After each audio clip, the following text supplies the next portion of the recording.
दोस्तों अब हम सम सिंटैक्स का प्रैक्टिकल करने जा रहे हैं, तो चलिए स्टार्ट करते हैं।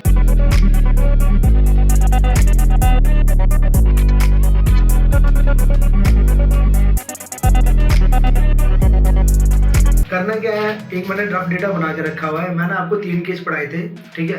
पहला केस जो था वो रिक्वायर्ड था, जो सेकंड केस था वो एरर था, जो थर्ड केस था वो हमारा आर्गुमेंट था। तो रिक्वायर्ड वाले का हम यूज़ कर लेते हैं। तो क्या करेंगे, पहले असाइन सम करेंगे।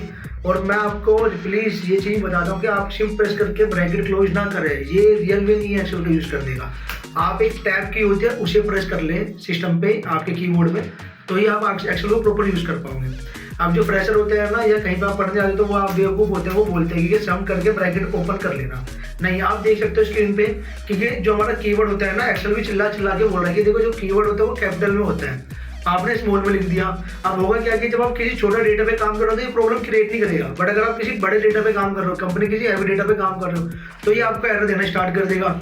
अब उस केस में होगा क्या कि आप इसके पैरामीटर के अंदर एरर सर्च करोगे कि आपकी शायद पैरामीटर के अंदर कोई एरर आ गया होगा, बट प्रैक्टिकल लाइफ में एरर कहाँ आ गया ये, क्योंकि एक्सेल के लिए है ना कैपिटल एम और स्मॉल एम, इनमें कैपिटल एस और स्मॉल एस इन सब में फर्क है।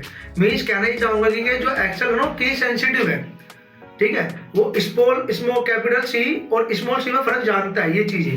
तो इससे बचने के लिए क्या करें, आप कीबोर्ड भी ओपन कर देता हूं आप लोगों के लिए। कुछ बच्चे होंगे जो कहेंगे सर कर कैसे रहे हो, वो दिखा दो। तो चलो मैंने कीबोर्ड ओपन कर लिया। आप ध्यान से देखिए कि यहाँ पर आपको ये टैब बटन दिख रहा होगा, दिख रहा है ना। तो आप लोगों को क्या करना है, बस ये टैब बटन प्रेस करना है और आपका जो एरर है वो आपका जो सिंटैक्स है वो टोटली एरर फ्री हो चुका है अब, ठीक है। तो रिक्वायर्ड वैल्यू का मतलब क्या था कि कोई एक वैल्यू से देनी है। तो हम क्या करें, सपोज करो मैंने हिंदी की वैल्यू दे दी। हाँ, ब्रैकेट क्लोज करने के भी हैबिट डाल लेना। अब आप बोलोगे सर आपने ब्रैकेट ओपन करना तो बता देंगे कि चलो टैब से ब्रैकेट ओपन कर देते हैं, बट ब्रैकेट क्लोज क्यों करना है, ये मैंडेटरी है। ब्रैकेट क्लोज आपको ही करना पड़ेगा, बट ब्रैकेट ओपन एक्सेल को ही करने देना टैब प्रेस करके, ठीक है। एंटर प्रेस, निकल गया, ठीक है। एक और निकाल लेते रिक्वायर्ड, मैंने सम लगाया। अगेन देखो मैं टैब प्रेस कर रहा हूँ, मैं कीबोर्ड आप लोगों के लिए ओपन करके रख देता हूँ ताकि आप लोगों को प्रॉब्लम ना हो। तो देखो मैं क्या कर रहा हूँ, मैंने टैब प्रेस किया। अब मैंने क्या करा, फिर से मैंने हिंदी के मार्क्स लिए, ब्रैकेट क्लोज किया, एंटर प्रेस किया। अब ऐसे क्या करेंगे, सबका निकाल लेंगे वन बाय, बट याद रखिएगा ब्रैकेट क्लोज करने की हैबिट डाल लेना बहुत जरूरी है। और ब्रैकेट ओपन एक्सेल से करवाना टैब प्रेस करके, असाइन सम, देन हिंदी के लिए एंटर। ये हमने क्या करा, हमने अपने रिक्वायर्ड वाला केस कंप्लीट कर लिया। एरर वाला, मैंने एरर वाले का मतलब बताया था कि एक्सेल को एक वैल्यू देना रिक्वायर्ड होती है। तो देखिए स्टार्ट करता हूँ मैं क्या करता हूँ, एक्सेल को कोई भी वैल्यू नहीं देता। मैंने असाइन सम लगाया, टैब प्रेस किया, हमारा ये आ गया। अब मैंने ब्रैकेट क्लोज कर दिया। देखो कुछ भी नहीं किया, मैं एंटर प्रेस करता हूँ तो आपके पास है ना एरर एक्सेल एक एरर देगा। क्या करा, there is a problem with this formula, ठीक है। Not trying to type a formula. अब वो बता रही है भैया कुछ ना कुछ आपने गड़बड़ की है, तो आपको पता होना चाहिए गड़बड़ क्या किया आपने है ना एक्सेल में सम में है ना कोई रिक्वायर्ड वैल्यू ही नहीं दी है, तो एरर तो भेज देंगे वो, ठीक है। तो इससे बचने का रास्ता क्या होता है, या तो आप कोई वैल्यू दे दो, जैसे मैंने 74 दे दी, या आप उसे एम्प्टी भी छोड़ सकते हो, जैसे ये सब मैंने एम्प्टी छोड़ दी, क्लियर है। अदरवाइज हम दे सकते हैं कोई भी वैल्यू से। अब जो थर्ड होता है ना आर्गुमेंट, मोस्ट इंपोर्टेंट टॉपिक किसी भी सिंटैक्स का, वो उसका आर्गुमेंट से होते हैं, ठीक है। तो अब क्या करना है मुझे, असाइन, मैंने सम लिखा, टैब प्रेस किया। अब मुझे क्या करना है, पहले मैं देव के इंग्लिश के मार्क्स लूंगा, देन देव के मैथ के मार्क्स लूंगा, देन देव के हिंदी के मार्क्स लूंगा, देन मैथ के मार्क्स लूंगा, एंटर। देव के टोटल मार्क्स आ गए 204 आउट ऑफ 300।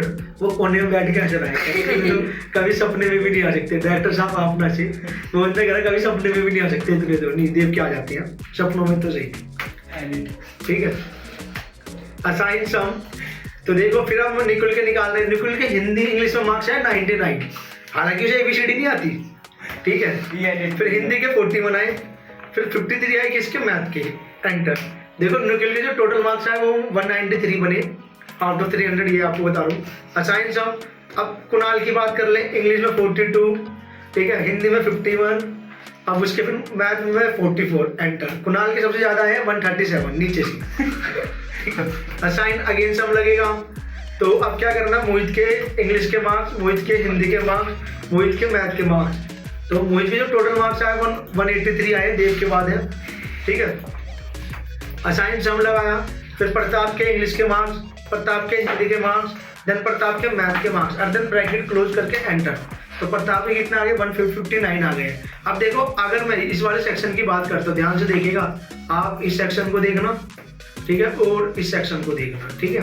तो अगर मैं कुछ भी अपडेट करता हूँ यहाँ पर, फॉर एग्जाम्पल मैंने अब है ना प्रताप के जो मैथ के मार्क्स हैं वो 100 कर दिए, तो देखिए प्रताप के जो टोटल मार्क्स हो चुके हैं वो 220 हो चुके हैं। और हम जो प्रैक्टिकल लाइफ में अगर हमसे पूछे जाए ना सर प्रैक्टिकल लाइफ में किससे काम लिया जाता है, तो एक्चुअली जो प्रैक्टिकल का लाइफ में काम लिया जाता है वो आर्गूमेंट से ले जाते हैं, जिसे हम प्रैक्टिकल लाइफ में टोटल बोलते हैं।